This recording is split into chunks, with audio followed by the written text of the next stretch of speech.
represent Tobiabo Federal Constituency. I'm an Ikwere man from River State. Mr. Speaker, my point of order is a constitutional point of order. Mr. Speaker, my dear colleagues, particularly sections 80 and 81 of the Constitution of the Federal Republic of Nigeria. Mr. Speaker,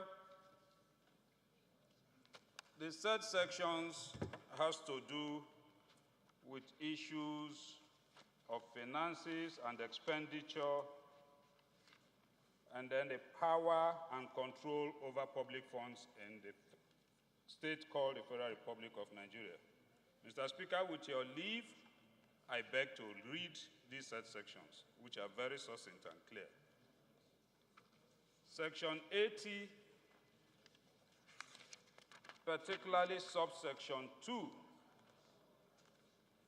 reads, no monies, emphasis on no, shall, again, emphasis on shall, be withdrawn from the Consolidated Revenue Fund of the Federation except to meet expenditure that is charged upon the fund by this Constitution, or where the issue of those monies has been authorized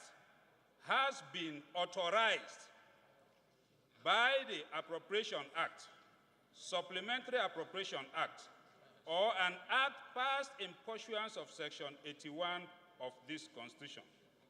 Mr. Speaker, my dear colleagues, subsection 3 reads, no monies, emphasis again on no, shall, again emphasis on shall, be withdrawn from any public fund of the Federation other than the Consolidated Revenue Fund of the Federation, unless the issue of those monies has been authorized, has been, not shall be, has been authorized by an act of the National Assembly.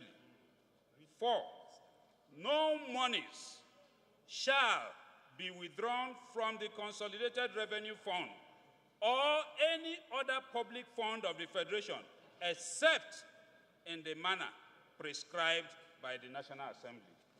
Mr. Speaker, from this section of our law, there is no language of anticipatory approval. That is not the language of our law. There is nowhere in our law that we have issues that border on anticipatory approval. That is the letter you have just read, Mr. Speaker. The letter you have just read to us talks about anticipatory approval. It is a correspondence, yes, but my dear colleagues, if you remember, just Tuesday last week, this issue came up, and we referred it to the House Committee on Ethics. But today, the function we ask that committee to perform is to look at this expenditure, whether it was actually incurred or otherwise. Today, we have been told, admittedly, in black and white, that the expenditure has been incurred, even without the approval of the legislature. It is in black and white by Mr. President and signed, communicated to the National Assembly. I don't think that we have any cause to continue to sit down and allow things like this to take place. What is our function as members of National Assembly? First, we have powers over the purse. And clearly by the letter read by Mr. Speaker, that power is completely removed from these hallowed chambers. We cannot, let me ask a question. You are talking about anticipatory approval. Is this National Assembly a rubber stamp? No. Must we approve whatever comes from the executive arm? Now, if we fail to approve, what happens? Accepting without conceding, there is anything like anticipatory approval. Where the approval does not come, expenditure has already been incurred. What happens?